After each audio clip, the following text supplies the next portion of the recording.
Assalamualaikum warahmatullahi wabarakatuh. Bismillahirrahmanirrahim.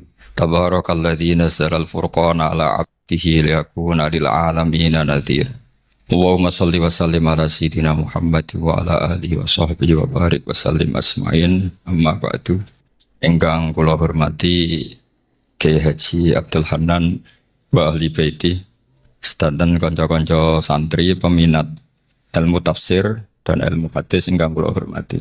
Berbicara tentang ilmu tafsir, ada beberapa ulama yang menghindari kata tafsir karena makna tafsir itu memaknai atau menduga apa yang dikehendaki Allah. Tentu itu sulit.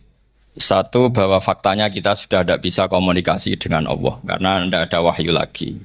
Sehingga dari kehati-hatian ini pernah suatu saat Abu Bakar ditanya, ma makna abban fi qaulihi ta'ala wa fakihatahu wa abba.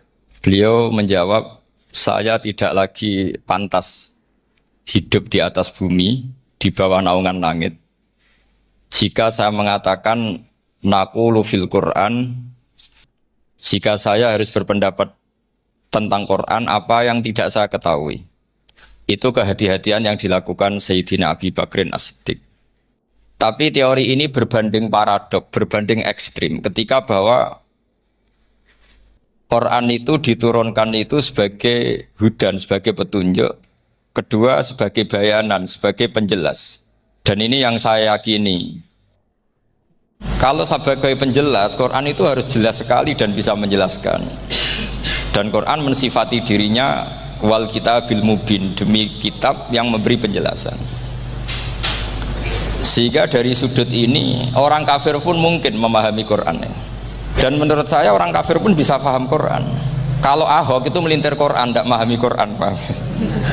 Senok harganya itu melintir Quran tapi tidak memahami Quran. Tapi bahwa Quran itu bisa difahami orang kafir itu ya.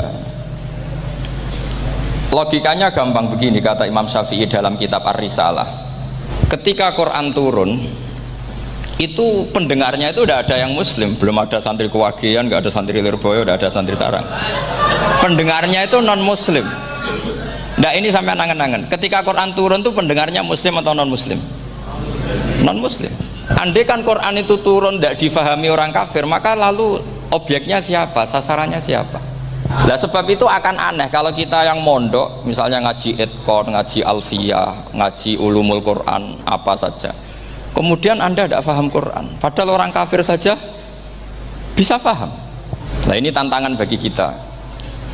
Sing kafir wis paham Quran, masa kita santri tidak paham Quran. Makanya begini, di antara awal-awal periode Makkiyah ada surat disebut Qul ya ayyuhal kafirun.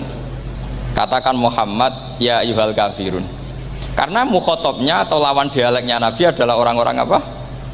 Kafir. Mereka paham ketika dijelaskan Quran, paham. Dan sebagian mereka menjadi mukmin karena paham. Itu termasuk isi makalah yang saya utarakan di sini.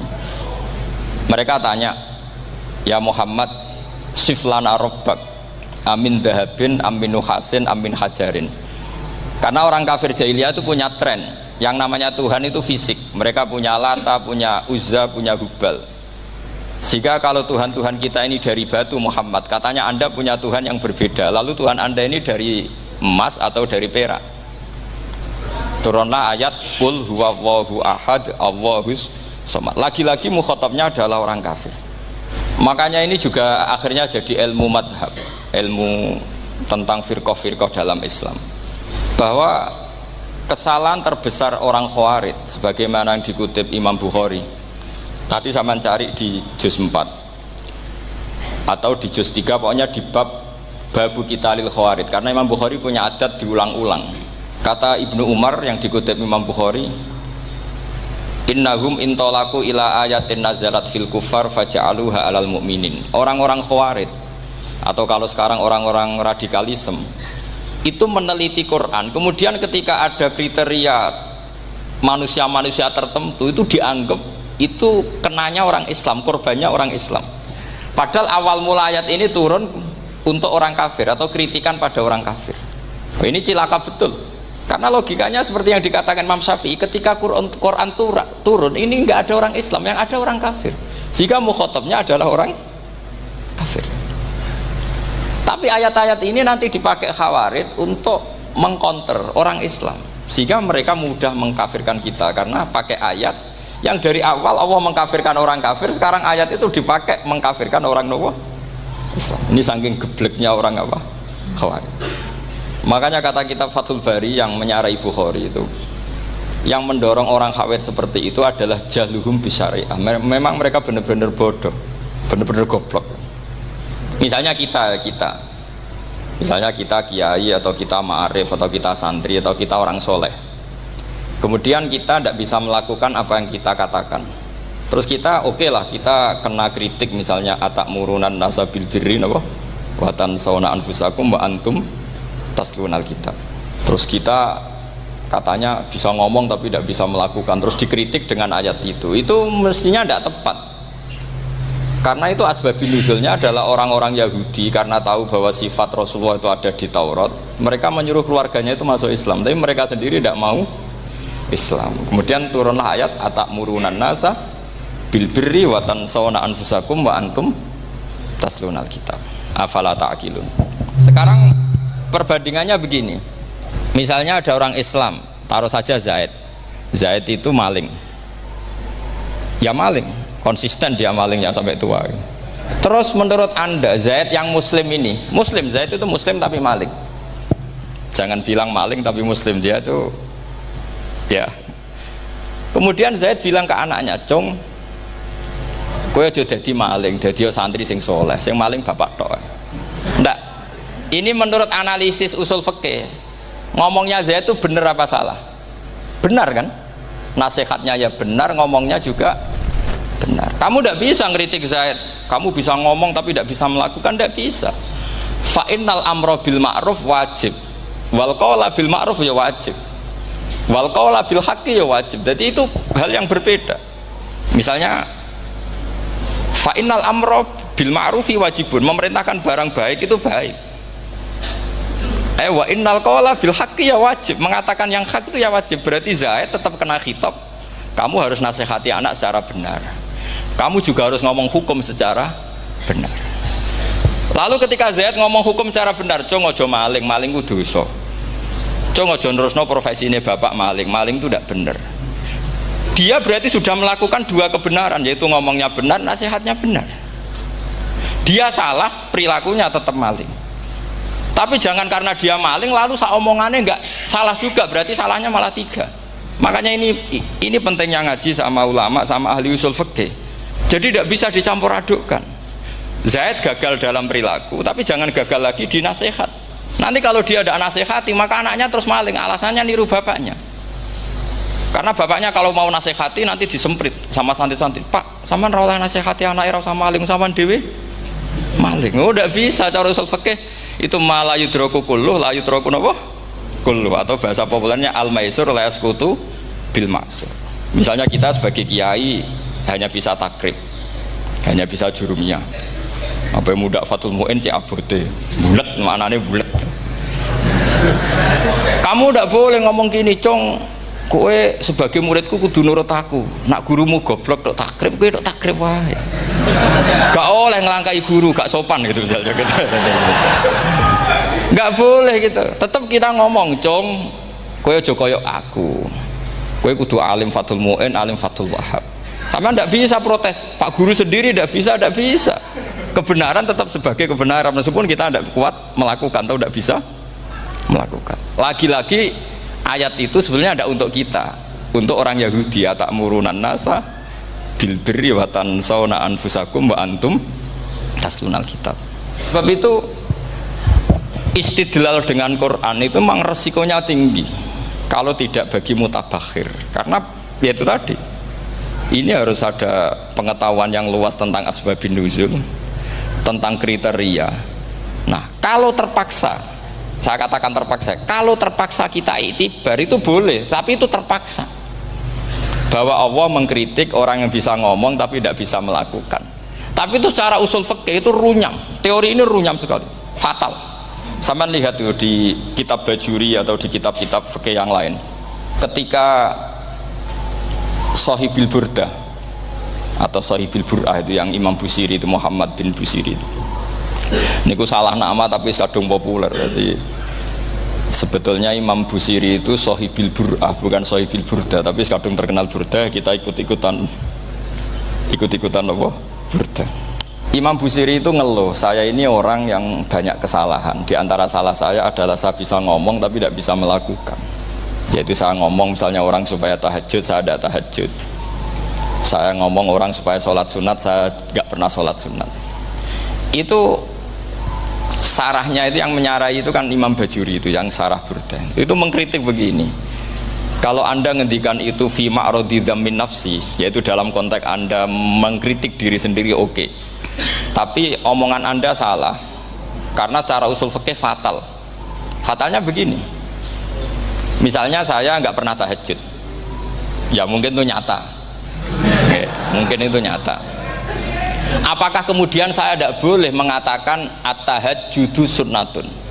Apa saya diwajibkan diam hanya karena saya tidak pernah tahajud, terus saya seorang kiai yang haram mengatakan at-tahajjud sunnatun? Saya harus tetap mengatakan kalau tahajud itu sunnah. Saya kalau punya santri tetap saya bilang, "Cung, napas nganggur yo tahajud. Tahajud itu sunat." Karena mengatakan kebaikan pasti bagian dari kebaikan itu sendiri. Makanya kata Imam Bajuri, "Fakaifa yakunul amru bil ma'rufi mazmuman." Bagaimana mungkin sesuatu yang jelas baik karena memerintahkan kebaikan mazmuman menjadi sesuatu yang tercela hanya karena yang mengatakan tidak melakukan. Fa innal fi'la ya amrun wal hukmu ya amrun akhar. Itu beda.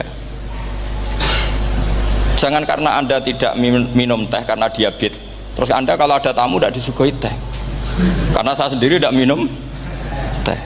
Wah ya repot kalau gitu. Itu lagi-lagi tadi orang Khawarij salah ketika mengartikan ayat yang harusnya objek kritiknya itu orang kafir, kemudian karena Quran lama sekali dibaca orang Islam sampai orang itu lupa kalau Quran awalnya turun diantaranya adalah membenahi akidahnya orang kafir, sehingga korbannya orang Islam. Itu mirip seperti cerita kita ya, santri-santri itu kalau punya musuh itu baca Hizib Nasor. Dulu pengarang Hizib Nasor itu musuhnya orang fasik, sehingga dihizib. Santri ora duwe musuh wong fasik, duwene kancane dhewe, akhirnya kancane yang kena hizib. Nah ini penting saya aturkan ya, sama seperti itu. Lama sekali Quran itu hanya dibaca orang Islam dan komunitasnya Muslim, sehingga seakan-akan semua kritikan Quran itu pada orang nopo Islam. Padahal jelas Quran ada kul ya ayyuhal kafirun. Jelas mukhatabnya orang kafir. Sadaqata lakum dinukum waliyadin. Nah ini penting kalau aturakan. Makanya kalau melihat itu, Quran jelas bisa difahami orang kafir. Bahkan banyak orang kafir yang menjadi muslim karena faham maknanya apa? Faham maknanya Quran.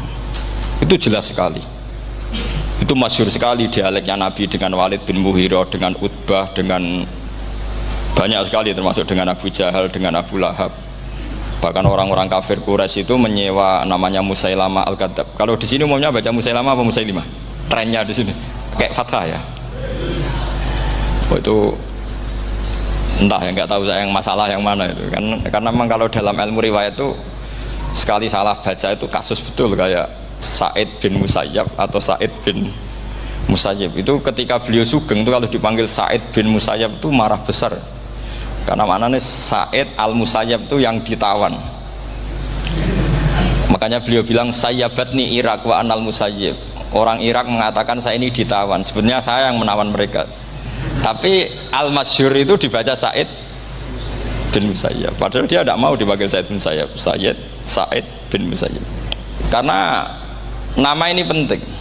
Pentingnya begini, ini kata Rasulullah kalau sedang guyon, kata Nabi, mbok kamu itu sekali-kali mikir kenapa saya ini diberi nama Allah Muhammad, katanya. Ini hadis sahih di Bukhari, ada di Kitabul Adab, banyak lah tag ini. Kenapa ya Rasulullah? Allah itu senang bingung wong kafir, kata Rasulullah. Karena Abu Jahal kalau manggil saya jadi bingung. Itu kalau orang Arab kan pasti tahu maknanya. Muhammad maknanya orang yang terpuji. Sehingga kalau Abu Lahab ngomong itu jadi paradok. Hei orang yang terpuji, kamu bohong. Kan jadi aneh. Ya Muhammad kadzabta, hei Muhammad kamu bohong. Kalau diterjemahkan, hei orang terpuji, kamu bohong. Itu akhirnya sahabat tertawa-tawa. Karena cek pinter deh pangeran milih nama kamu ya Rasulullah. Karena ini bingungkan musuh gitu. Makanya kalau kamu udah anak kiai, itu anak kamu panggil namakan saja Agus, pasti satu pondok manggil Gus semua. Itu aman itu. Oh itu boh yang nggak seneng tetap panggil Gus. Karena kalau untuk Gus putra kiai kan butuh di bapak kiai, kan bapak kadung ra kiai itu kan, itu ada triknya, yaitu anaknya dinamain Agus. Nah itu Rasulullah itu sudah dipilih sedemikian rupa oleh Allah, perilakunya benar, ahwalnya benar, sak namanya juga benar. Sehingga ketika Abu Jahal, Abu Lahab tahu bahwa nama Muhammad ini problem, karena ini madah itu memuji. Sehingga mereka kalau mencari Muhammad tuh bilang ainal madmum, mana orang yang tercela. Terus orang-orang Quraisy tidak paham, kamu nyari siapa? Akhirnya mereka bilang ana atlubu Muhammad, dan saya cari Muhammad. Akhirnya bilang Muhammad lagi. Nah itu, nah Quran juga main di ranah nama. Sehingga Abu Jahal itu namanya kan Abul Hakam. Orang Islam dari awal memanggil Abu Jahal. Karena kalau sampai kita manggil Abul Hakam, kita akan mengalami paradok. Ya Abul Hakam, hei bapak dari semua kebijakan, kamu begini kan kacau. Makanya itu dari sini orang nggak boleh salah apa? Salah nama. Ini penting kalau aturakan, karena kadang menganalisis Quran itu satu bilisanin arabi mubin. Kata Imam Syafi'i, wa innahu latanzilu rabbil alamin nazala bihir rohul amin ala qalbika litakuna minal mudhirin bilisanin arabi mubin. Di antara, kata Imam Syafi'i ini, di antara aturan pokok memahami Quran adalah dia malian bil arabiyah, dia sangat-sangat menguasai bahasa Arab. Itu masyhur dalam dialog Imam Syafi'i. Saman kalau ngaji takrib atau Fathul Mu'in, syarat sahnya tayamum lil musafir itu apa? Tolabul ma', mencari apa? Air. Sampai kalau di takrib dicontohkan, kalau di tempat atas nyari ke bawah, kalau ke bawah nyari ke atas. Imam Syafi'i ditanya, kaifa taqulu bi syartit tolab, bagaimana Anda berpendapat bahwa tolabul ma' itu wajib untuk menjadi sahnya tayamum? Terus Imam Syafi'i faqara'a falam tajidu ma'an, kamu pergi kemudian falam tajidu ma'an, kamu tidak menemukan air. Terus Imam Syafi'i mengatakan la yuqalu liman lam yatlub lam yajid wa innama yuqalu lam ya'rif, katanya. Orang yang nggak pernah mencari itu tidak bisa dikatakan lam yajid, tidak menemukan. Kalau belum mencari namanya tidak tahu.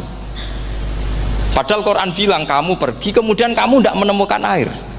Tidak menemukan itu berarti harus mencari dulu baru dikatakan lam yajid, tidak menemukan. Kalau tidak pernah mencari namanya tidak tahu. Hanya gitu tok itu jadi ilmu bahwa tolabul ma' itu wajib, karena Allah mengatakan falam tajidu ma la yuqalu liman lam yatlub lam yajid wa innama yuqalu lam ya'rif. Orang dikatakan tidak menemukan berarti setelah mencari kemudian kesimpulannya tidak menemukan. Kalau belum mencari namanya apa? Tidak tahu. Nah, dari sini Imam Syafi'i istidlal wajib tolabul ma'. Ini namanya malian bil arabiyah, dia menguasai bahasa Arab. Begitu juga ulama-ulama sufi. Itu ada cerita Aba Yazid Al-Bustami, itu ada muridnya baca ayat wasiqal ladzina taqaw rabbahum ilal jannati zumara. Orang-orang takwa itu digiring menuju surga. Itu dia nangis.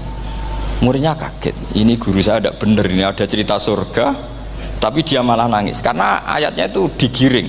Terus kata Abu Yazid, mereka itu di mana saja, masa ke surga aja butuh digiring? Ke surga itu kan nikmat, ngapain butuh digiring? Saya tidak mau, kata dia. Abu Yazid itu gak mau digiring ke surga, itu gak mau. Muridnya kan tambah kaget, memangnya mau neraka kan, gitu pikirannya itu. Ternyata beliau jawabnya sederhana, saya pas itu sudah dekat sama Allah sehingga tidak perlu digiring. Kemudian saya sudah panitia kiamat pas itu, jadi nggak perlu digiring. Nah ini nanti penting jadi satu aturan ilmu ulumul Quran. Saya di rumah itu istiqomah ngajar Qawaidul Asasiyahnya Said Muhammad yang dulu ditulis abahnya Zubdatul Itqan oleh Said Alawi. Kemudian Zubdatul Itqan itu tentu dari kitab Itqan. Terus Said Alawi dulu ngarang kitab Faidul Khobir, sarahnya Faidul Khobir sama Sayyid Muhsin Al-Musawab, dulu dari Padang tapi hidupnya di Mekah. Saya dulu talaki sama Mbah Mun.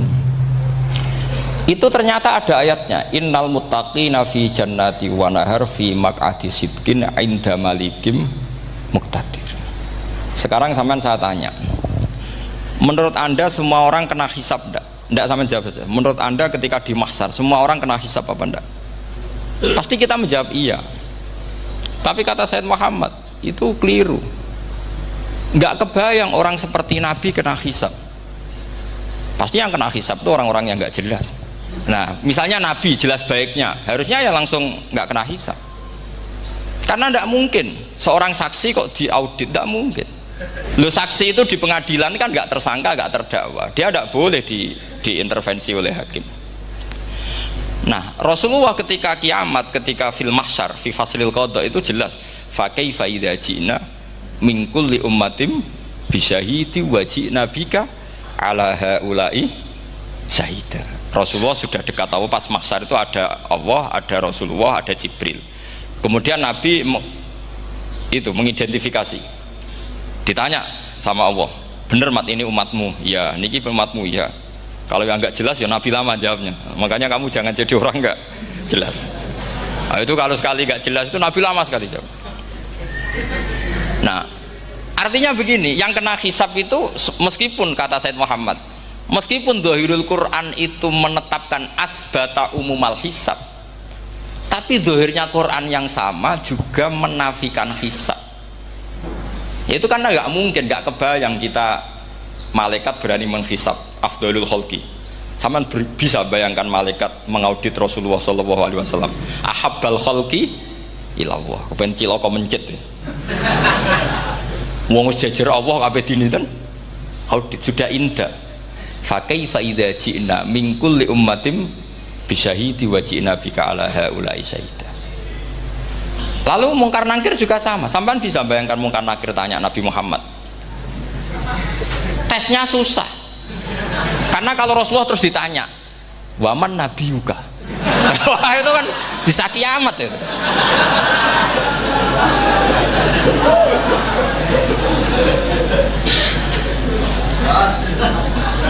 Paham ya? Makanya kata Said Muhammad, ini kan teman-teman tanya, biar caranya alim tafsirnya saja, sarannya satu hafal Quran, dua hafal Sahih Muslim, tiga semua orang sudah mati, tinggal kamu yang alim. Nah, itu mesti aman itu. Nah kalau sampean tanya saya, apa buktinya Gus kalau orang tertentu tidak kena hisab? Ya buktinya tadi, misalnya innalladzina qalu rabbuna Allahu tsummas taqamu tatanazzalu alaihimul malaikatu alla takhafu wala tahzanu wa absyiru. Mungkar nakir adalah malaikat penakut, membawa ketakutan. Sementara para wali ini jelas malaikat kena konstitusi, malaikat harus mengatakan ke para wali alla takhafu wala tahzanu. Padahal Nabi tentu sayyidul auli. Para wali saja malaikat kena aturan, kamu harus bilang alla takhafu wala tahzanu wa absyiru. Hei para wali, kamu jangan susah, jangan gentar, kamu harus gembira. Kamu bisa bayangkan misalnya mungkar nakir bawa godok atau orang kalau dipukul jul sak walang-walang. Kemudian kamu bayangkan si Abdul Qadir ngalami itu, Abdul Hasan Asadali ngalami itu, Abu Yazid Al Bustami. Kalau itu ngalami gitu semua, ngapain kita jadikan mursyid? Kan sama nasibnya dengan kita.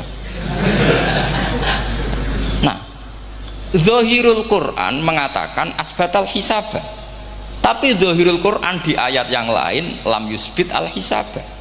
Makanya tadi umumul Quran juga ditaksis dengan muqayyid, yang mutlak ditaksis dengan yang muqayyad, yang mujmal ya sama seperti itu, aturannya seperti itu, ditafsil sama yang mufassal.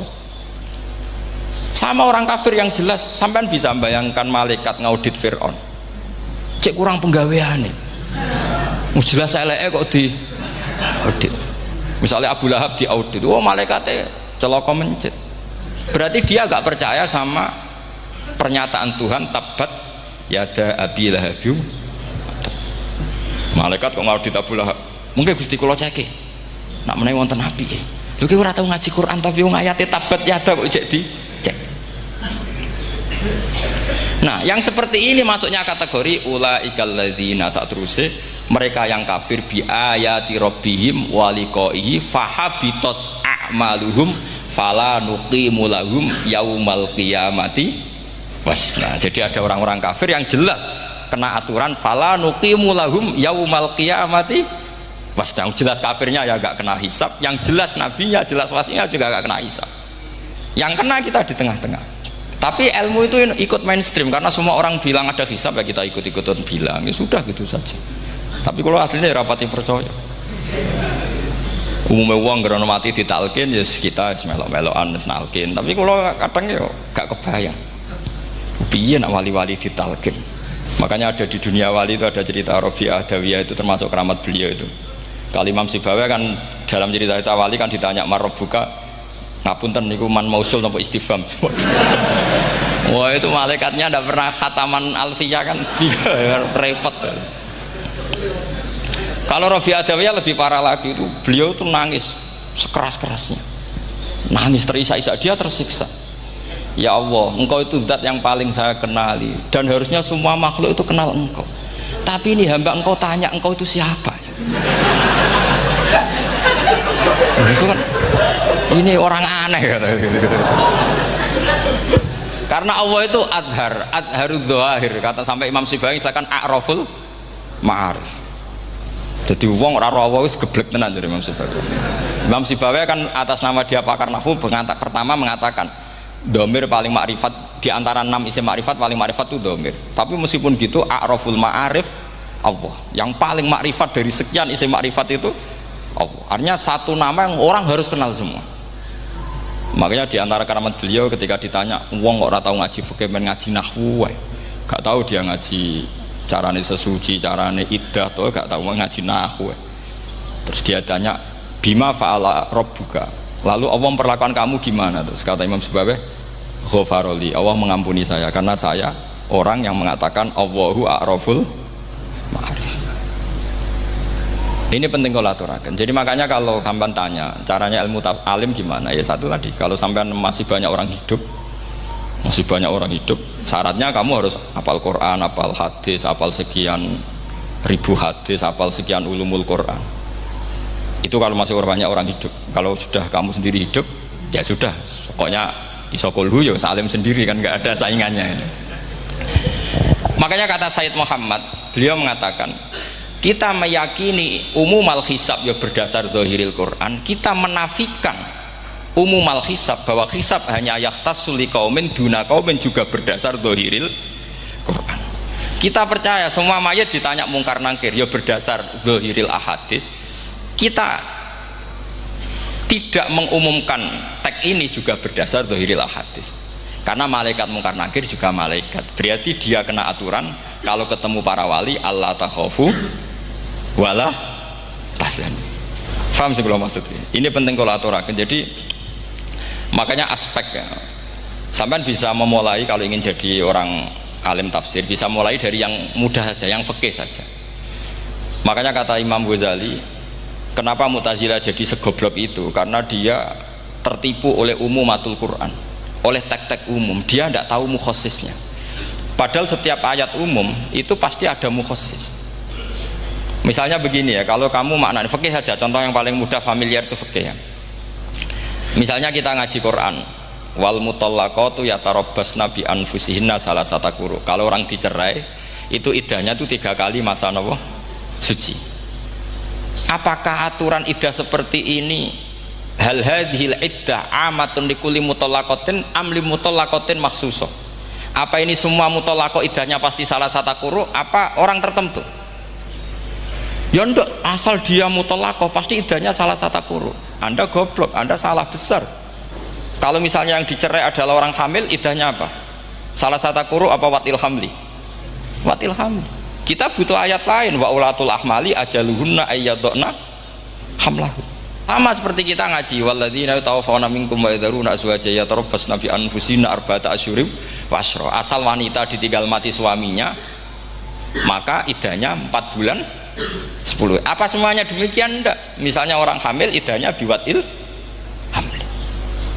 Artinya kalau Anda tertipu umumatil Quran, berarti Anda sama dengan menghukumi orang ditolak semua idahnya salah satu guru. Sama misalnya orang sekarang dalil-dalil wa may yatawallahum minkum fa innahu minhum. Kalau berkawan orang kafir maka dia menjadi kafir. Itu kan fatal. Semua nabi ya berkawan orang kafir. Karena dakwahnya memang sama orang kafir. Lo coba, andai kan sampean hafal Quran, itu sama teori itu tuh mungkin menyedihkan. Coba istilahnya Quran, wadhkur akho'at wa ila adin akhawum huda wa ila samuda akhawum. Terus semua umatnya yang kafir disebut akhawum. Akhaw itu artinya apa? Saudara. Mereka ya berkawan sama orang kafir. Makanya butuh analisis fikih untuk maknani wa may yatawallahu minkum fa innahu. Setelah dianalisis fikih, ternyata semua nabi diistilahkan wa ila madyan akhahum syuaiba wa ila adin akhahum huda. Akhaw itu artinya apa? Saudara. Kalau sampean tanya, lalu logikanya gimana? Kata kitab-kitab kan wa in kana dasarin fajanibhu suratan. Kalau ada teman buruk, jauhi. Kalau teman baik, temani. Kalau cara usul fikih gampang. Kancanan maling dosa, wong kok kancane maling. Tapi nak dakwai maling, apik kan? Aku ora ngancani kok dakwai dandani, selesai kan? Ngancani maling elek, nak dakwai maling apik. Demenan rondo elek, nak didik apik kan, itu seperti itu. Nah, ini penting kalau aturaken. Dan di sini ini makanya NU itu punya sejarah panjang, banyak wali-wali yang jadab, yang coro zahir itu kancanan wong fasik-fasik. Orang syariat bingung, ini wali kok berteman orang fasik. Ya kalau kamu bahasakan teman ya masalah, kalau kamu bahasakan ini binaan, enggak, sama jawab saja. Kalau dibahasakan teman masalah enggak masalah kan, tapi kalau dibahasakan itu binaan, selesai kan? Sama, Nabi berkawan orang kafir itu enggak karena berkawan, itu binaan Nabi. Memang Nabi itu jadi Nabi, objeknya adalah mengislamkan orang kafir. Ya berlama-lama Nabi dialek dengan mereka, muasyarah sama mereka. Bahkan Nabi diharuskan bersikap baik sama mereka. Itu yang disebut fabima rahmatim minallahi lintalahum walau kunta fadzan ghalidhal qalbi lan faddu min hawl. Tapi sekarang itu orang sudah tidak pakai ilmu. Orang-orang radikalisme itu nggak pakai usul fikih. Pokoknya kalau ada ayat terjemahnya gini ya sudah, itu jadi madhab. Akhirnya kecelakaan seperti ini. Pokoknya kalau ada ayat faqtulul musyrikina haitsu wajadtumuhum wa khudhuhum wahsuruhum waq'udu lahum kulla marsad. Sudah hafalnya ayat itu saja. Dia tidak mau ngapalkan misalnya qatilul ladzina yuqatilunakum. Ada ayat lagi wa akhrijuhum yamin haitsu akhrajukum. Sehingga ulama kita membagi kafir itu ada harbi, kita musuhi, ada zimmi, ada muahad, ada musta'man. Itu ulama karena tahu tidak semua orang kafir itu harbi, tidak semuanya zimmi, tidak semuanya muahad, tidak semuanya musta'man. Kalau harbi oke, kita perang, kalau zimmi ya kita bina. Kalau muahad ya sesuai perjanjian kita, kompensasinya apa, MOU-nya kayak apa. Tapi apalnya mereka ayat satu tema. Nah celakanya kita yang ngaji di pondok-pondok yang katanya spesialis ingin alim tafsir, apalnya ya satu ayat juga. Wah itu kan satu ayat versus satu ayat, itu ngeri. Makanya kalau sama tanya saya ini, katanya di acara ini sama tanya gimana caranya jadi ahli tafsir, saya jawab gampang. Caranya itu hafal Quran, hafal hadis, terus hafal ulumul Quran. Ya misalnya Nadoman ya Faidul Khobir lah. Kalau kitab Nasar ya minimal itu setengah lanya itkon lah. Kalau nggak lanya-lanya amat ya agak lanya. Karena kitab tafsir itu gampang, teorinya itu mudah sekali. Misalnya al-ibratu bi umumil lafzi la bi khususis sabab. Itu sama dengan kayak kaidah fikih.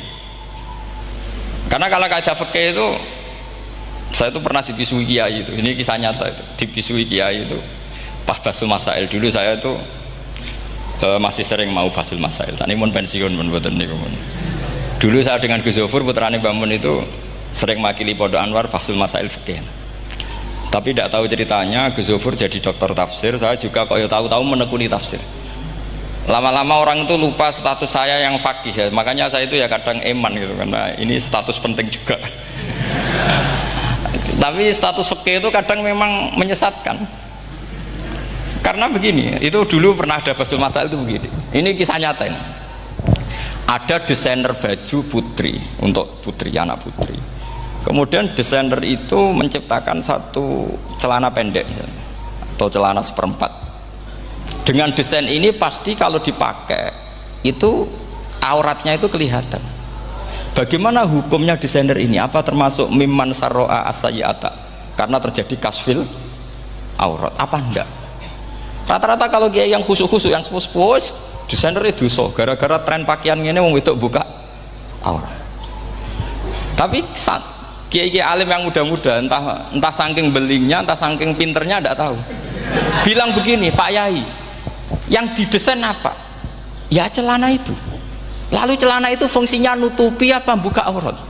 Ya nutupi. Lu kan lumayan urun nutupi. Lo haramnya dicopot, lu kan malah parah itu. Bingung kayaknya.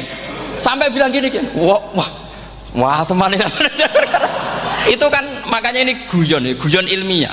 Repotnya ngadepi orang alim muda itu kan mbok gedhingi ku ilmiah, mbok senengi fasik.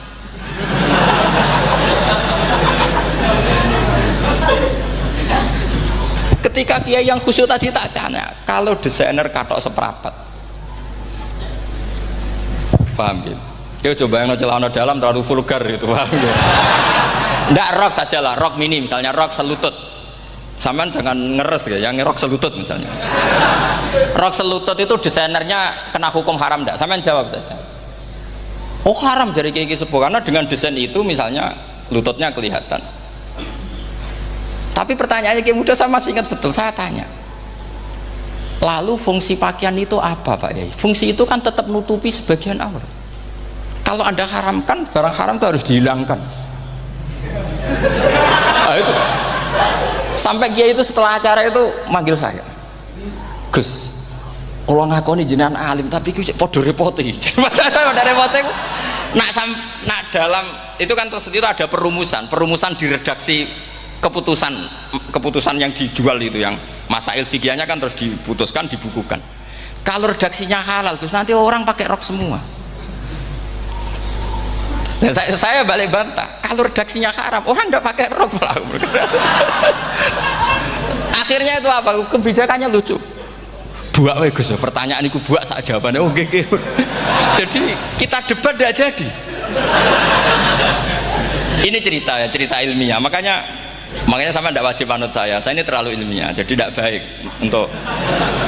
untuk kehidupan kesalian, kurang baik. Jadi ini, tapi ini ilmu. Tetap kaidahnya fikih la yudraku kullu la yudraku kullu. Jangan kalau tidak bisa nutupi aurat semua, lalu jangan sama sekali. Lungki kan kaidahnya kan gitu, la yudraku kullu la yudraku kullu. Misalnya Anda punya tetangga nggak mau pakai jilbab, nggak mau pakai pakaian muslimah, kamu tidak boleh bilang munisan raklambinan, tidak bisa. La yudraku kullu la yudraku kullu la yudraku napa kullu. Makanya ini kita harus hati-hati. Nah bayangkan sekarang orang meneliti Quran itu yutroku kullu. Mestinya kalau Anda meneliti radikalisme, ayat yang terkait radikalisme diteliti semua. Ternyata di surat Taubat yang disebut suratus Saif, yang bahkan haram baca bismillah, itu ada ayat wa in ahadum minal musyrikin astajaroka fa'ajirhu hatta yasma'a kalam Allah summa ablighu ma'mana. Muhammad, kalau ada orang kafir mau belajar Quran sama kamu, ya harus kamu pelajari hatta yasma'a kalam Allah. Setelah mereka mau belajar, ya ablighu ma'mana summa ablighu ma'mana, kamu harus menjamin keamanan dia. Itu di surat Taubat, termasuk akhiru suratin nazalat, gak mungkin terjadi mansuh. Tapi orang-orang ekstremis selalu pakai faqatulul musyrikin haitsu, apalan itu terus. Yang orang liberal yang menapani la ikraha fiddin, ya sudah seperti itu. Sing orang-orang ora tegas, ora tau nahi mungkar, ya ma arsalnaka illa rahmatan lil alamin, ngono terus. Yang kelompok tukang nahi mungkar ya ayatnya amen nahi mungkar. Saya tuh heran, kenapa mereka punya masalah dengan hafalan kayaknya. Kenapa sih hafalannya kok pedot itu? Kita yang hafal semua bingung jadi. Jadi akhirnya kita yang pinter anut sing goblok. Karena saya tuh pernah debat sama orang salaf, debat gitu. Setelah saya mengutarakan sekian hadis, ada tuh Pak hadis itu, waduh, harusnya kamu ngaji saya, ada debat tuh yang level. Kalau nggak level tuh nggak boleh katanya. itu kan ngeri. Makanya ini penting ya, kalau sampean tanya ingin jadi alim tafsir ya harus hafal Quran semua. Nah, kalau tidak mungkin yang nunggu orang semua mati baru Anda jadi ahli tafsir, karena tidak ada musuhnya. Tapi saya pastikan orang kafir pun bisa memahami Quran, yaitu tadi hatta yasma'ah kalam Allah. Sayyidina Umar itu masuk Islam itu gara-gara dengar adiknya baca Toha, ma anzalna alikal Qur'ana litashqa illa tadhkiratal liman yakhsha tanzilam mimman khalaqal arda was samawati ula ar-rahmanu alal arsis tawa. Itu dia ma huwa bikalamil basar, tidak mungkin seperti ini karangan manusia, itu tidak mungkin. Akhirnya dia Islam. Banyak orang Islam karena diperdengarkan Quran, karena memang notnya sudah unik, makna kualitasnya juga sudah unik, semuanya itu unik, indah. Sampai sekarang pun orang kafir itu orang paling tahu Quran. Makanya Allah mensifati orang kafir itu hasadam min indi anfusihim mim ba'di ma tabayyana lahumul haq. Sekarang sama saya tanya, orang sing tabayyana lahumul haq itu orang paham apa orang tidak paham? Mereka orang kafir itu mengingkari Quran, padahal mim ba'di ma tabayyana lahumul haq, setelah kebenaran nyata bagi mereka. Nyata bagi mereka artinya orang kafir paham apa tidak paham? Paham. Cuma mereka punya penyakit hasadam min intian. Mereka juga kalau ada ayat tentang ahkam yang memberatkan, mereka bilang i'ti bi Qur'anin ghairi hada au badil. Muhammad harusnya jangan tema itu yang diangkat, bu cari Quran yang lain yang enggak tema itu. Mereka sampai memilih tema itu karena paham apa karena tidak paham? Karena paham. Makanya di makalah saya pastikan ngaji tafsir itu gampang, karena orang kafir pun bisa. Kalau kasus Ahok itu bukan paham itu melintir, beda. Paham sama melintir itu beda. Wah, itu diterjemah kemenang tuh jangan mengangkat kawan orang Islam, bukan ngangkat pemimpin.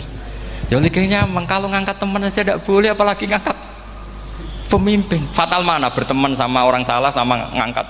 Saman kancanan maling itu apik nak menawa nang andani terus ngangkat, "Hei maling ke pimpinanku." Parah mana? Parah mana? Artinya sama saja ketika diterjemah jangan ngangkat teman, sebetulnya ngangkat pemimpin lebih fatal. Itu kan mafhum awlawiyah, itu kan normal saja. Itu di Quran biasa, misalnya innalladzina ya'kuluna amwalal yatama dzulman, orang yang makan hartanya anak yatim secara zalim. Kamu bilang, "Gus saya tidak makan kok, sepeda motornya tak gasap, tak jual." Yang diharamkan kan makan. Wah ya sarap kalau gitu. Maknanya begini, memakan harta anak yatim artinya ifsad. Ifsad itu merusak. Nak ngono ikhraq, membakar atau mencuri sama dengan makan, bal asad, malah kan lebih apa? Lebih apa? Dasar. Jadi yakuluna di situ tuh ba'dul amsilah, sebagian contoh min wujuhil ifsad atau min wujuhil ihlak. Jangan kok karena ayatnya makan, oh yang haram tuh makan, kalau nyuri gak apa-apa. Waya fata. Itu kan sama dengan santri geblek ketika ada kiai ini, "Cong, kowe mbek bojomu jogeman naboi." Suatu saat istrinya lapor lagi, "Pak Yai sekarang ndak naboi tapi nyadui." Karena naboi itu pakai tangan. Mereka pertama dilaporkan kiainya, "Pak Yai, suami saya itu sering memukulin saya pakai tangan gini. Jong jogeman naboi bojomu." "Nggih Pak Yai, siap." Suatu saat istrinya lapor, "Pak, tetap benjut, kenapa? Kalau nak ini disadui." Mereka pikirannya sing haram nabok, nak nyaduk halal. Wah itu kan ngajak goblok bareng. Nah masalahnya di usul fikih kasusnya seperti itu.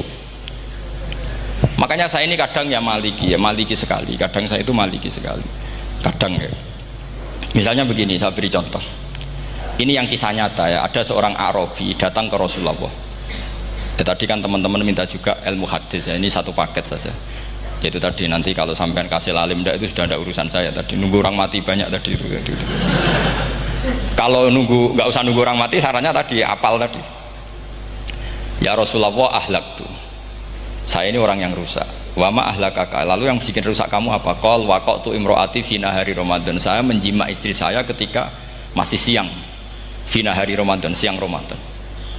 Walhasil Nabi tidak menyuruh hanya kodok, tapi menyuruh kafaroh. Kafarohnya itu merdekakan budak, atau memberi makan 60 orang miskin, atau puasa berapa?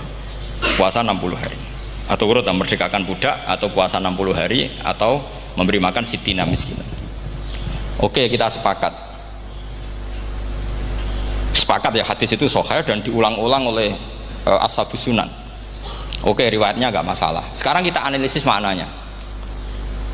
Sekarang sampean saya tanya, kalau anda misalnya sekarang jam berapa ini? Misalnya sekarang jam 9 kurang seperempat Ramadan, terus anda rokok atau anda ngopi, kepengen ngopi terus ngopi tanpa udhrin syar'iin, anda hanya wajib qadha apa bayar kafarah? Nggak, sampean jawab. Rata-rata kiai kita, oh mau wajib qadha Gus karena gak jima. Sing seru kafarah itu nak jima. Kan ngombe kopi bejima beda. Pertanyaannya tuh lucu, ini naif secara fikih masalah. Masalahnya begini, jima bojo itu tidak zina. Jima bojo itu zina apa enggak? Enggak. Berarti dengan makan bedanya apa? Sama kan? Sama-sama amrun mubah, sesuatu yang boleh. Kenapa hukumannya berat?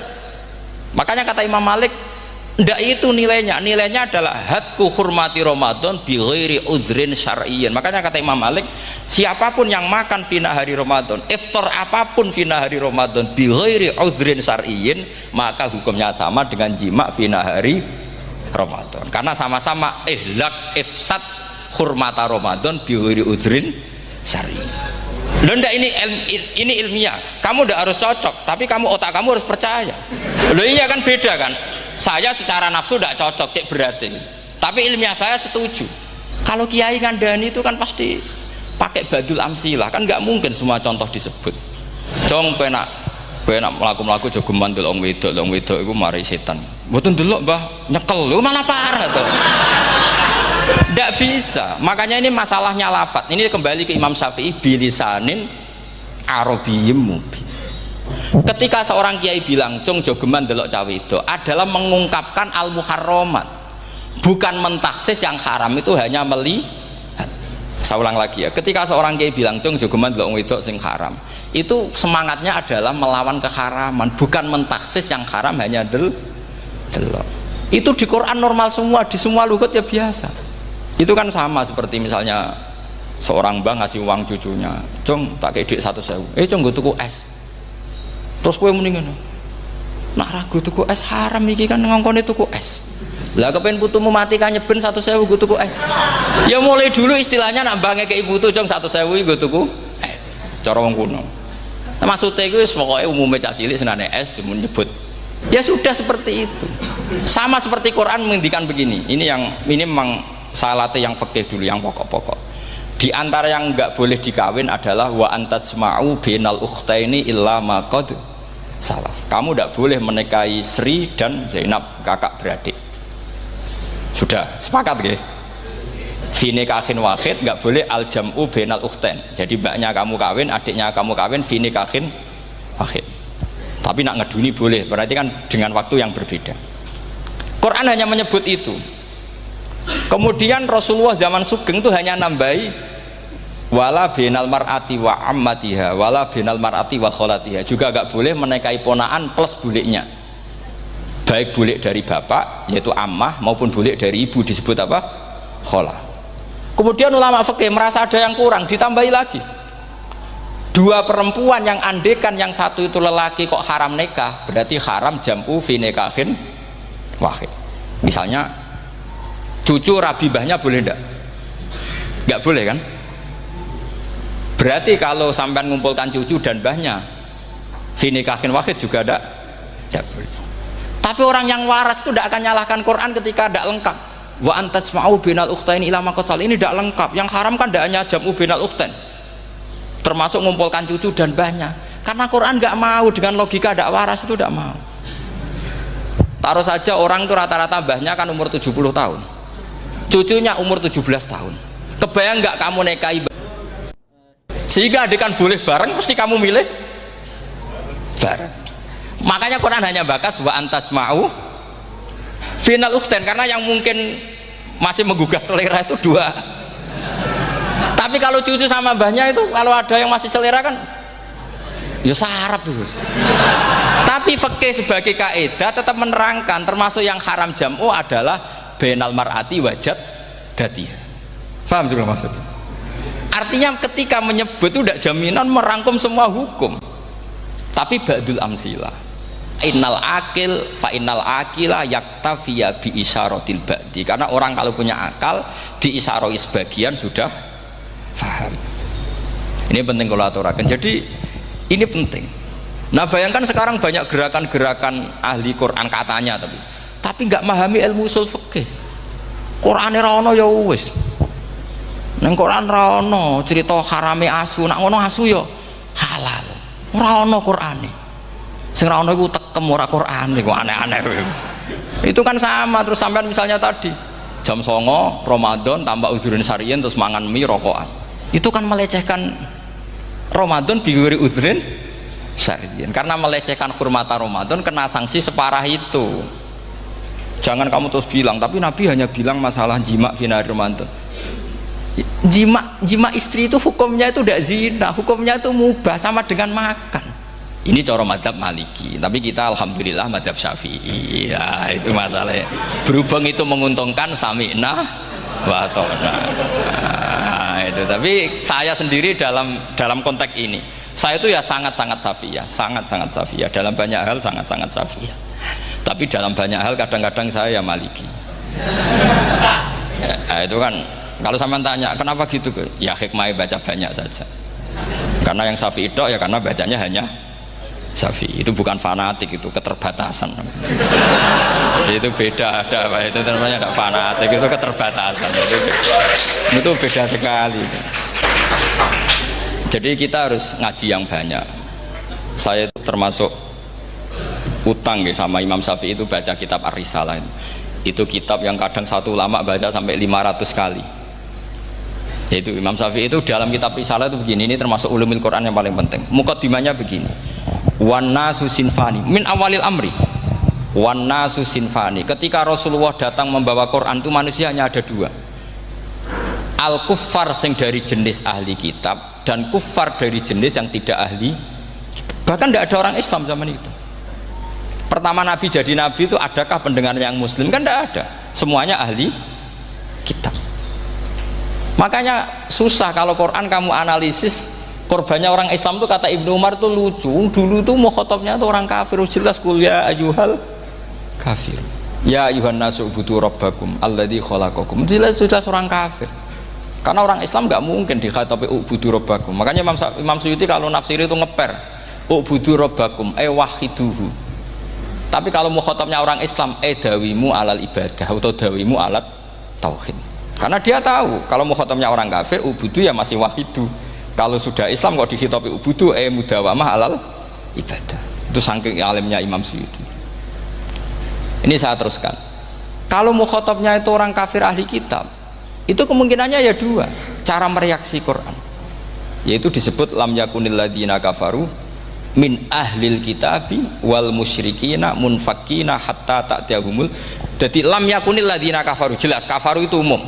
Kemudian ditafsir kafaru itu ada yang min ahlil kitabi, berarti kafaru yang jenis Yahudi Nasrani. Ada kafaru yang min ahlil kitabi wal musyrikin, kafaru yang jenis musyrikin, yaitu kafir Mekah. Karena cara kaidah nahwu al-atfu yaqtadi taghayyur, kalau ada ataf pasti konteksnya beda. Ja'a Zaidun wa Amrun, berarti Zaid ada Amar, Amar ya ada Bakar. Karena Ja'a Zaidun wa Amrun wa Bakrun, pasti orang ini berbeda. Tidak boleh orang yang sama kamu pakai ataf. Sudah clear ya ini ya. Kemudian cara pandang mereka ya beda. Ketika Rasulullah mengajak tauhid, itu ahli kitab tidak masalah. Memang harusnya Tuhan itu satu, tidak masalah bagi ahli kitab. Problem bagi ahli kitab adalah Muhammad itu nabi. Itu kita nggak suka. Kalau Tuhan satu oke, tapi kalau Muhammad nabi tidak oke. Kita bisa jadi nabi, kata mereka, karena mereka merasa nasabnya sampai Ibrahim. Sementara zaman itu mereka sanksi Muhammad itu nasabnya konti, gak jelas. Nah, ini penting kalau aturakan. Sehingga dalam konteks ini Allah menjawab ahli kitab dulu. Ini itu disebut Muhammad itu nasabnya jelas. Ini itu fihi ayatum bayinatum maqamu Ibrahim. Ini saya dengarin. Ibrahim itu jelas pernah ke Mekah. Bukti Ibrahim pernah ke Mekah adalah jejak kaki Ibrahim di makam apa? Makam mereka, artinya buatan kuburan, buatan jejak kaki Ibrahim ketika bangun Ka'bah. Fihi ayatum bayinatum maqamu Ibrahim. Pun. Kalau Ibrahim pernah di Mekah, artinya beliau pernah nikah di Mekah. Paling tidak punya dzurriyyah di Mekah. Jadi Ismail dibawa ke Mekah. Jelas ayatnya wa id yarfa'u Ibrahimul qawaida minal baiti wa Ismail. Ini dengarin ya. Sebab itu saking alimnya berjanji itu beliau tahu betul masalah utama Rasulullah Muhammad adalah disangsikan nasabnya. Sebab itu kitab berjanji pertama cerita setelah dia alhamdulillah macam-macam awalu ma'anab tadi saat terus dia bilang wa ba'du fa'akul huwa Muhammad bin Abdillah bin Abdil Muttalib. Saat terus ya wa ba'du huwa Muhammad bin Abdillah bin Abdil Muttalib wasmu syaibatul hamdi humidat khisaluhus saniyah. Saat terus Ibnu Qusayn, saat terus Sumiyah bi Qusay litaqasi fi biladi qudu'atal qasiyah. Karena dia tahu yang masalah bagi Rasulullah itu adalah masalah nasab bagi mereka loh, bagi mereka yang kafir. Terus beliau ngendikan ditutup wa adnanu bila raibin indadawil ulumin nasabiyah ila dhabihi Ismail nisbatuhu wa mun. Jelas saya Adnan itu pasti puter cucu-cucunya Nabi Ismail. Karena orang Yahudi yang disoal Muhammad itu, kamu itu siapa kok tahu-tahu Nabi? Kamu orang Arab itu tidak pernah ada Nabi. Yang Nabi itu normalnya orang Israel, yaitu turunan Yahudi, karena Yahuda bin Yakub bin Ishak bin Ibrahim. Akhirnya Allah membuktikan fihi ayatum bayyinatum maqami. Bukti kalau Ibrahim pernah di Mekah adalah jejak kakinya di Mekah, itu dekat Ka'bah. Ini jawaban Allah yang tentang ahli kitab, karena sudah jelimet. Ada ilmu ansab, ada ilmu nasab, ada polemik kitab samawi. Kalau kafir Mekah ini goblok-goblok. Ketika Rasulullah pakai teori tauhid, orang kafir Mekah itu saking gobloknya bilang gini, Muhammad, kita ini urusannya banyak, utang kita banyak, kasus saya banyak, kok Tuhannya satu itu tidak cukup. Itu mereka mengatakan aja'alal alihata ilahau wahida inna hadza la syai'un ujab. Bagaimana Tuhan hanya satu? Urusan kita banyak, masalah kita banyak, Tuhan nggak boleh satu, harus banyak sejumlah urusan kita. Ada Tuhan BPKB, Tuhan macam-macam lah, ada Tuhan kredit, Tuhan kas, macam-macam lah kan. Sesuai sebanyak urusan kita. Mereka tanya aja'alal alihata ilahau wahida, masa Tuhan satu? Inna hadza la syai'un ujab. Ini aneh. Tapi Rasulullah dengan sabarnya, kalau yang seperti ini Allah menjelaskannya beda dengan yang pertama. Karena tadi orang kafir itu bisa min ahlil kitab, bisa wal musyrikin. Lam yakunil ladzina kafaru min ahlil kitab. Ada yang wal musyrikin. Semuanya ini tidak pernah munfakina hatta ta'tiyahumul bayyinah. Mereka tidak pernah tercerabut dari pikiran mereka, dari mainstream mereka, sampai ada bayyinah. Bayyinah itu kejelasan kebenaran atau benar yang begitu jelas. Itu siapa? Rasulun minallah yatslu suhufam mutahhar. Akhirnya Nabi sabar. Saking sabarnya Nabi itu ngomong gini, ya di khalayak umum, mukhatamnya ya kafir semua. Hei saudara-saudara kami suku Quraisy, kita ini sebangsa. Nabi tanya, Muhammad, ajaran kami itu benar karena kami itu orang yang kita percaya, tapi kali ini anda aneh karena ngajak satu Tuhan. Itu tidak mungkin, urusan kita banyak, satu Tuhan enggak mungkin, Tuhan harus banyak. Kita punya 3 aja kurang banyak kan, banyak punya Lata, Uzza, Hubal. Rasulullah dengan sabarnya ngendikan gini, hei kaumku, kalau kamu jadi pembantu, jadi buruh, senang mana punya majikan banyak sama majikan satu? Kalau majikannya banyak, itu perintahnya beda-beda, seleranya beda. Semua harus kamu lakoni, semua harus kamu taklui karena kamu harus nurut. Wah ya repot mat kalau di majikan banyak, ngerepoti mesti. Rasulullah tinggal nimpali, Tuhan kamu itu majikan kamu, kalau Tuhannya banyak perintahnya ya banyak, seleranya beda-beda. Kamu bingung nggak? Wah ya bingung, ya udahlah mat satu aja. Akhirnya mereka masuk Islam. Lah itu disebut Nabi itu fatona, punya kecerdasan artikulatif, kalau menjelaskan itu masuk akal. Lah itu disebut dorobawahu matalar rojulan fihi syuraka'u mutasyakisuna wa rojulan salamal lirojul hal yastawiyani masalah alhamdulillah. Nah ini penting, Allah membuat satu perumpamaan bagaimana ada satu pembantu yang punya majikan banyak, yang berbeda-beda seleranya, berbeda-beda perintahnya, dengan kalau hanya satu majikan. Apakah sama? Mereka jawab tidak sama, enak punya satu majikan. Begitulah Tuhan kamu harusnya satu. Jadi artinya gini, kalau kamu ngaji ulumul Quran, kamu harus tahu ini khitab ke kafir. Kafir yang mana? Ahli kitab atau kafir yang musyrik? Nah sekarang tidak tahu lagi, pokoknya kafir. Makanya kalau orang berdebat mereka itu tidak goblok meneh. Waduh. Makanya sama tidak usah ketularan goblok, sing pun gimpun sing wis goblok ora usah ditambahi mun kathah dan ini pun. Ya karena kita ngaji jelas Qur'annya kan lam yakunil ladzina kafaru, itu masih ada min lil bayaniyah atau min lil bayanil jinsi. Kafaru itu sapa? Siji min ahlil kitab, 2 kafaru sing wal musyrikin. musyrikin. Dua-duanya tidak pernah munfakina hatta ta'tiyahumul bayinah. Mereka tidak akan tercerabut dari pikirannya sehingga ada bayinah. Bayinah itu siapa? Rasulun minallah yatlu sufam. Nah, ketika Nabi menjelaskan asal usul nasabnya bahwa Sayyid Adnan itu ila Ismail, Ismail jelas putra Nabi Ibrahim, mereka terus baru iman karena ada fihi ayatum bayinatum maqamun apa? Ibrahim. Ya, jadi saya kira demikian. Nanti kan akhirnya jam berapa?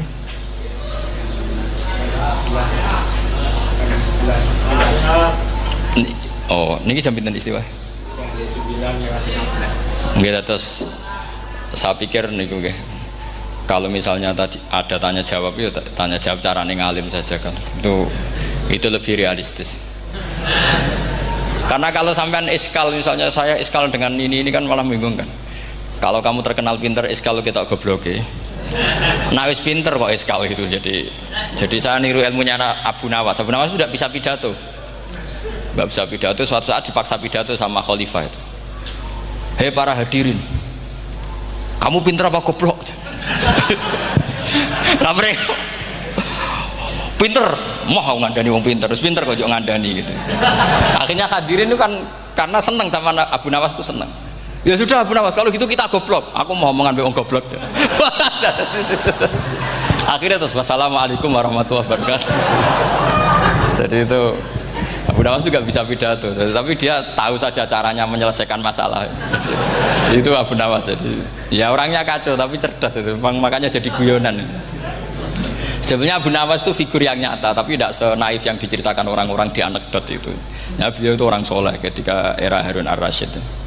Tapi ya tadi karena banyak cerita yang macam-macam ya, Abu Nawas itu makanya ini cerita anekdot, jadi riwayatnya agak jelas tapi lucunya jelas gitu. Jadi itu dia itu mangkel punya tetangga profesor ahli astronomi. Adiknya itu mau iso omong tok. Abu Nawas mau pinter molak-malik omong kan masyhur itu, dia cerita hari Senin tanggal sekian lihat Abu Nawas di alun-alun mau terbang. Orang lihat semua itu Abu Nawas itu ya sudah di podium ya gitu-gitu dok. Kok nggak mau terbang-terbang? Ya mau itu ya tidak. Wassalamualaikum warahmatullahi wabarakatuh. Yang bilang Abu Nawas terbang siapa? Abu Nawas mau terbang. Yang namanya mau itu ya tidak. Pernah dia itu lomba sama Harun ar-Rasyid. Siapa paling banyak pengunjung rumahnya di alun-alun? Harun ar-Rasyid bikin khemah, dia bikin khemah. Tentu cerita ini bohong. Yakini ini bohong. Memangnya ini bohong tenang. Makanya ini anekdot, hanya guyonan. Harun ar-Rasyid karena dia raja itu ada apel, ada makanan macam-macam. Ya tentu pengunjungnya banyak. Batas akhir itu penilaian jam 12 malam. Abu Nawas tenang, satu pun nggak ada pengunjung, nggak ada makanan, nggak ada apa. Pas jam 12 rumahnya dia, kemahnya dibakar. Orang ke dia semua. Dit menang dia karena jumlahnya. Bahkan Harun ar-Rasyid itu datang ke kemahnya dia. Karena lombanya kan pengumpulan massa terbanyak tit jam 12. Harun ar-Rasyid pikirannya santri ya sugoi jajan nggak mesti teko, pikirannya gitu. Abu Nawas pikirannya beda, jenis ono kebakaran pasti datang. Wes dihitung biaya khemah sama hadiahnya banyak hadiahnya. Yang ahli falak ini punya ilmu yang rasional, yang pinter sekali. Dia ilmuwan bahwa bumi itu bulat-bulat. Nah saya lagi tren meyakini bumi flat nih, yo kacau nih. Mau gara-gara penjelasan sing sepihak. Ini wong nganggur. Lah wong ilmuwan kok sentimennya perkara wedi duit. Enggak boleh ilmuwan menyebut sentimen apa? Uang. Akhir bumi itu bulat-bulat. Jadi kalau Anda jalan ke timur terus nanti ke titik yang sama. Abu Nawas ora paham karena dia memang enggak ahli sains gitu. Suatu saat si profesor ini kemalingan, malingnya melayu ngetan. Terus minta tolong sama Abu Nawas, kejarlah maling itu. Kemana? Ke timur. Dia ngejar ke barat. Ditanya sama profesor, saya udah bilang larinya maling itu ke timur, kalau kejar ke barat nanti ketemu di titik yang sama. Akhirnya profesornya ngerti, oh ngenyek tuh. Jadi, nah khawatir saya nanti kalau santri-santri tidak pinter ilmu, terus pilihannya ilmu kayak Abu Nawas, jalan pintas tadi. Karena belajar falak jelimet, belajar faraid apa? Jelimet, ada aul, ada roh, terus semua ada masalah yang ruwet-ruwet terus. Akhirnya mau olah bicara. Ini musibah, innalillahi wa inna ilaihi raji'un. Itu tidak boleh. Quran tidak mengajarkan itu. Quran tetap mengajarkan ilmu meskipun ada nilai seninya. Ya tadi nilai seni tadi, misalnya Allah mencontohkan daraba wa masalah rajulan fihi syuraka. Terus kedua uniknya Quran itu begini, setelah dipikir itu nyata-nyata lebih detail. Misalnya begini, ketika Allah mencontohkan ba'udah itu nyamuk, itu orang-orang kafir itu bilang gini, ya Muhammad, Tuhan Anda kehilangan stok ilmiah sehingga contoh itu enggak yang dahsyat tapi sekedar nyamuk. Wong nyamuk kok digawe contoh. Mbok ya contoh itu dinosaurus, tak jerapah, tak apalah yang keren itu. Mosok contoh apa? Nyamuk. Terus Allah menjelaskan innallaha la yastahi ayyadriba apa? Matsalam ma. Contoh apa saja? Apa saja itu ditafsiri ba'udatan fama fawqaha, entah itu nyamuk fama fawqaha atau yang di atasnya nyamuk, maksudnya di atasnya itu filkillah atau fisighor, atau yang di atas nyamuk yang lebih kecil ketimbang nyamuk. Sekarang saya contohkan kata Rasulullah, contoh yang kecil saja, nggak usah bikin nyawa, nggak usah, itu terlalu mustahil. Seorang pemahat patung, terus kamu pesen, Pak, aku gak eno patung gajah, mesti muni sanggup. Tak muni, Pak, gak eno patung gajah, ukurannya ya semestinya gajah, oke. Tapi Pak, aku gak eno patung nyamuk, ukurannya ya sak nyamuk. Kira-kira sanggup apa enggak? Artinya ketika Allah gawe nyamuk itu lebih sulit ketimbang gawe gajah, apa lebih mudah? Lebih sulit. Karena nyamuk yang sudah kecil, dia punya alat kelamin, terus seberapa juga? Alat kelaminnya juga tetap harus ada lubangnya, terus seberapa juga? Temen saya malah ada yang cangkem elek bilang gini, lalu ya punya kumannya seberapa? Nah ini pentingnya ngaji akal. Kamu jangan hanya bilang, wow dinosaurus, jerapah, seru nyamuk. Nah karena orang sudah ada itibar dengan nyamuk, didatangkanlah nyamuk banyak. Sebenarnya nyamuk banyak itu mergo mangkel, gak diperhatikan itu. Nah ini saya tahadus binemat, istri saya itu sering protes. Istri saya kalau manggil saya Gus, karena orang Jawa Timur itu sama-sama jagongan itu, saya itu tidak pati sering digigit nyamuk, ya digigit tidak sesering sampean, itu jelas. Terus saya tanya, Gus punya doa apa, kenapa tidak pati begitu digigit nyamuk? Saya bilang, karena saya sudah tahu hikmahnya nyamuk. Jadi harusnya dia sudah tidak nyerang saya, kata saya itu.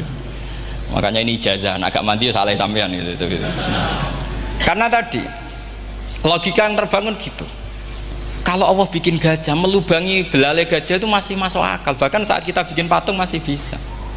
Tapi kan tadi nyamuk itu sudah kecil, harus punya usus, harus punya alat kelamin, harus punya telur. Telurnya juga detail lagi.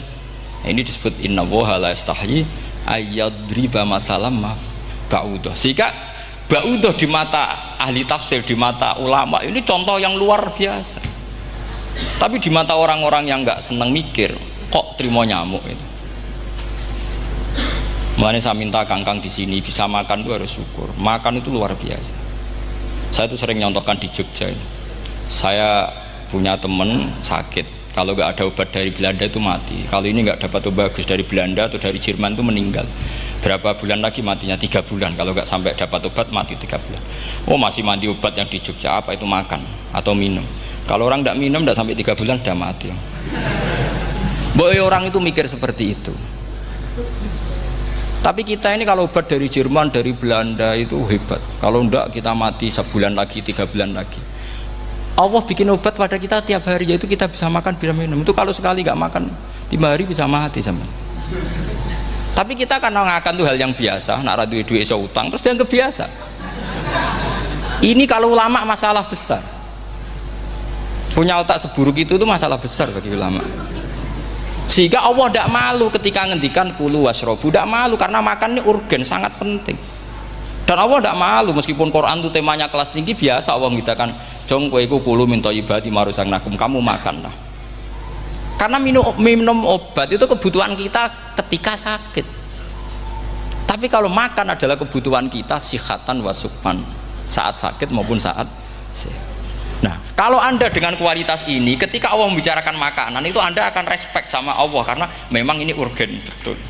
Tapi kalau Anda cara berpikir gini, hanya cari horo ibal ilmu yang aneh, yang seru, kamu baca ayat itu akan menjadi biasa-biasa saja. Dan itu masalah bagi mahabbah Anda pada Al-Quranul Karim.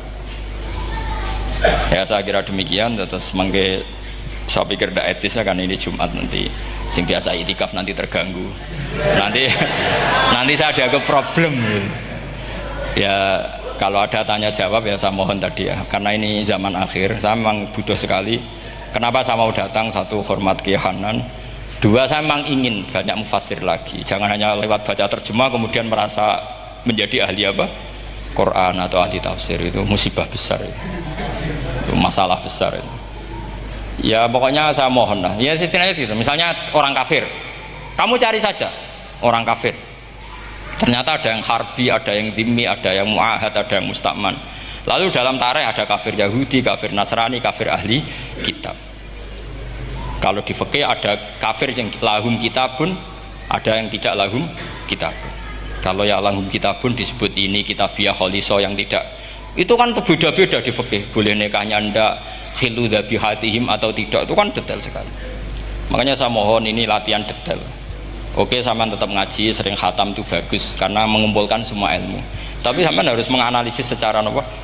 Saya dulu ngaji Mbah Mun Muslim ya kilatan, tapi saya ngapalkan sama Gus Subab. Gus Subab putranya Mbah Mun, dulu muridnya Said Muhammad. Saya itu tak pelajari lagi di rumah, tak analisis lagi setelah besar sampai sekarang, karena ya itu beda. Kita selalu Rabbi zidni apa? Ilma. Misalnya begini contoh ya, contoh. Kita mungkin tahu maknanya ayat tertentu itu begini. Misalnya begini. Faqula lahu qawlan layyinan la'allahu yatadzakkaru aw yakhsha. Musa dan Harun, jika kamu datang ke Fir'aun, maka kalau ngomong, kalau dakwah itu qaulal layyinan, dengan dakwah yang halus. Nggih, qaulal layyinan. Ini bagi yang ekstremis harus baca dialek ini. Ini kisah nyata yang diceritakan Habib Zain bin Semit ketika ngarang Al-Manhajus Sawi. Juga diulang-ulang di beberapa kitab. Suatu saat ada ustadz, corong Jawa Kemelinti, datang ke Harun Ar-Rasyid. Harun Ar-Rasyid ini Banil Abbas, termasuk zuriyahnya Abdullah bin Abbas. Karena Harun Ar-Rasyid sebagai khalifah tentu salahnya banyak, namanya pejabat pasti salahnya banyak. Meskipun kebaikannya juga banyak, tapi salahnya juga banyak. Kalau kita kan tidak pejabat, salahnya tidak banyak, tapi prestasinya juga tidak banyak. Iya kan, misalnya ada tamu Raja Salman, katanya hormat tamu wajib, kamu kan tidak bisa hormat karena dia juga tidak mau dihormati kita kan. Nah terus si ustadz tadi datang begini, saya itu masih hafal teksnya, ya Amirul Mukminin, inni nasihun lak famusyaddidun alaika fala tajidanna ala nafsika fi nafsika aliyya syai'an. Saya ini mau nasihati Anda, tapi saya maaf sekali karena nasihat saya ini kasar sekali. Musyaddid itu kasar, keras. Fala tajidanna fi nafsika aliyya syai'an, saya mohon jangan dimasukkan hati lah. Makanya terjemah bebasnya jangan masukkan hati. Katanya Harun Rasyid langsung marah. Uskut ya jahil, kamu itu ustadz bodoh, kamu tidak boleh keras sama saya. Dia masih bantah, saya keras sama Anda karena ada salahnya banyak. Terus apa kata Harun Ar-Rasyid? Inna wa ta'ala qad arsala man huwa khairum minka ila man huwa syarrum minni wa ma'adzalika qala ta'ala faqula lahu qaulal layyinan. Allah mengutus orang yang jelas lebih baik ketimbang kamu, yaitu Musa dan Harun. Musa dengan ustadz ini baik mana? Tidak, sama jawab saja. Baik Nabi Musa kan. Ilaman huwa syarrun minni. Fir'aun dengan Harun Ar-Rasyid buruk mana? Buruk Fir'aun. Itu saja masih dengan etika faqula lahu qaulal layyinan. Musa dan Harun kamu harus sopan. Ndak wae Fir'aun wajib sopan, ndak wae aku ra sopan. Lah ini sudah iktibar dari terjemah netral atau terjemah yang datar, bahwa Allah ngutus Musa dan Harun ke Fir'aun, dan Musa dan Harun diharuskan kaulal layinan. Tapi menjadi energi mafhum yang luar biasa. Nak dakwai Fir'aun wae kaulan layinan, apa maneh dakwai podo-podo mukmin. Makanya kata Harun Rasyid, uskut ya jahil. Inna wa ta'ala qad arsala man huwa khairum minka ila man huwa syarrun minni. Wa ma'adzalika qala ta'ala faqula lahu qaulal layyin. Ya saya kira demikian, saya kembalikan ke moderator. Assalamualaikum warahmatullahi wabarakatuh. Oke teman-teman, jadi itulah reaction ngaji kita bersama dengan Kiai Haji Bahodin Nur Salim atau Gus Baha, dimana video kali ini merupakan rekaman seminar bertema tafsir Quran dan hadis yang disampaikan oleh Gus Baha di Pondok Pesantren Fathul Ulum Kewagian Pare Kediri. Dan berikut adalah beberapa ringkasan poin-poin utama yang dibahas. Yang pertama adalah pentingnya memahami konteks asbabun nuzul, Gus Bahak menekankan bahwa banyak kesalahan dalam menafsirkan Al-Quran seperti yang dilakukan oleh kelompok radikal atau Khawarij terjadi karena mereka menggunakan ayat yang ditujukan untuk orang kafir, yang ditujukan untuk mengkafirkan sesama muslim. Kemudian etika dan kebenaran nasihat, Gus Bahak menjelaskan secara mendalam mengenai usul fikih bahwa nasihat yang benar tetaplah benar meskipun disampaikan oleh orang yang berperilaku belum sempurna. Beliau memberikan contoh bahwa seorang yang bersalah, misalnya maling, tetap wajib menasihati anaknya agar tidak menjadi maling, dan nasihatnya tetap memiliki kebenaran hukum. Lalu ada pentingnya penguasaan bahasa Arab. Mengutip Imam Syafi'i, Gus Bahak menekankan bahwa syarat utama menjadi ahli tafsir adalah menguasai bahasa Arab dengan mendalam. Contoh diberikan melalui analisis syarat sah tayamum, yaitu kewajiban mencari air atau tolabul ma, yang didasarkan pada pemahaman linguistik ayat Al-Quran. Analogi logika dan lam fikih, beliau membahas berbagai kasus fikih termasuk larangan mengumpulkan dua orang yang tidak boleh dinikahi dalam satu waktu, dan hukuman bagi orang yang sengaja membatalkan puasa Ramadan tanpa uzur syar'i, di mana beliau menjelaskan pandangan Imam Malik tentang beratnya sanksi bagi tindakan yang merusak kehormatan Ramadan. Kemudian hikmah penciptaan maksudnya, Gus Bahak mengajak audiens untuk berpikir kritis tentang hikmah penciptaan, bahwa pada makhluk kecil seperti nyamuk saja sebagai bentuk kekuasaan Allah yang lebih kompleks dibandingkan sekadar membuat patung gajah, yang membuktikan betapa detailnya ciptaan Tuhan. Lalu di bagian akhir ada cerita anekdot, dan beliau menyisipkan kisah-kisah anekdot dari Abu Nawas dan Harun al-Rasyid untuk memberikan pesan tentang kecerdasan dan pentingnya etika dalam berdakwah, serta menyampaikan nasihat kepada manusia, kepada penguasa. Berdasarkan penjelasan dalam video tersebut, Allah memberi nama Muhammad kepada Nabi Muhammad, yaitu dengan maksud untuk menunjukkan kekuasaannya dalam membingungkan orang-orang kafir. Nama Muhammad memiliki arti orang yang terpuji, sehingga mereka ketika musuh seperti Abu Lahab mencoba menghina atau memanggil Nabi dengan maksud buruk, mereka akan terjebak dalam paradoks bahasa. Sebagai contoh, jika mereka berkata, "Wahai orang yang terpuji, kamu bohong," maka pernyataan tersebut jadi tidak masuk akal atau aneh bagi mereka sendiri. Kemudian berdasarkan penjelasan dalam video, kisah-kisah Abu Nawas yang disampaikan Gus Bahak memberikan pelajaran mengenai kecerdasan dalam menyelesaikan masalah secara kreatif dan tidak kaku. Gus Bahak mencontohkan beberapa poin penting dari kisah tersebut. Menghadapi situasi dengan kecerdasan, Abu Nawas digambarkan sebagai sosok yang mampu keluar dari situasi sulit atau menanggapi tantangan dengan cara yang tidak terduga namun masuk akal, seperti saat ia diminta berpidato saat berinteraksi dengan Harun al-Rasyid.